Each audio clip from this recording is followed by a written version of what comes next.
If we can convince you that your work is to get on the high-flying disc, and that's the path, so let's talk about some ways of doing that. We said to you that it's easier earlier in the day, before things have happened that then activate within you old thoughts and old pipes. So Esther is asking herself that question, sitting, reaching for it, and saying to us, so Abraham. It was more like, so Abraham. So I just pull this out of thin air, is that what you're saying? I just sit here in my beingness and I just reach for the high flying disc, just pull it out of thin air. And we say, well, now that you're talking like this, that's not likely. That's not likely. There's already a momentum going that makes just it occurring to you unlikely. So what are some things that make you feel better? Well, Esther thought about music makes her feel better. Specific music makes her feel really good. A few years ago, we made a meditation CD that has sort of weird music that causes you to breathe in a rhythm that's not exactly normal, which causes you to focus in a way that you haven't focused before.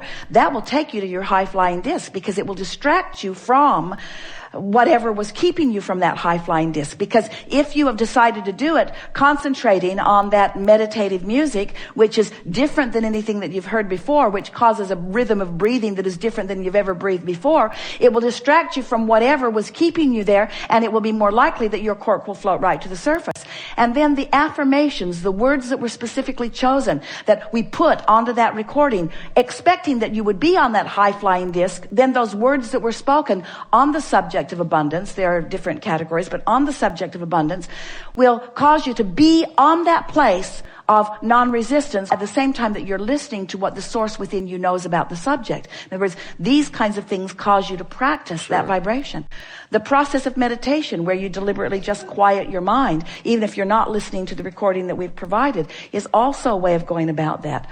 Doing anything that is pleasurable to you. If you like to float in the more buoyant water of the ocean, then float in the buoyant water of the ocean. If it feels good when you're in the hot tub, then get in the hot tub. In other words, purposefully do those things that you feel fairly certain will give you the best opportunity to be on that high-flying disc. And so what happens in all of this kind of self-conversation is you're making these statements to the universe. I've decided that I'm going to be on the high-flying disc because I've decided that the high-flying disc is the path of least resistance to everything that I want.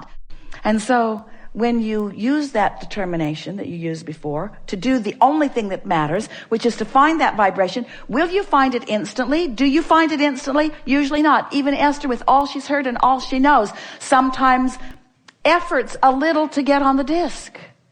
She's been doing focus wheels to get on the disc. And she says, am I efforting too much? And we say, anything that causes you to focus. We think you've made it about as elementary as you can make it when you decide that my predominant work in this day is to figure out how to feel good for a minute. That's as elementary as it gets. It's as basic as it gets. It's as basic as it gets. It's as life-giving as it gets. It's as productive as it gets. And we promise you that momentum in its purity will lead to more, will lead to more, will lead to more, will lead to more. And along that will be a path of lesser and lesser and lesser resistance, and then a path to more money than you have any sensible use for.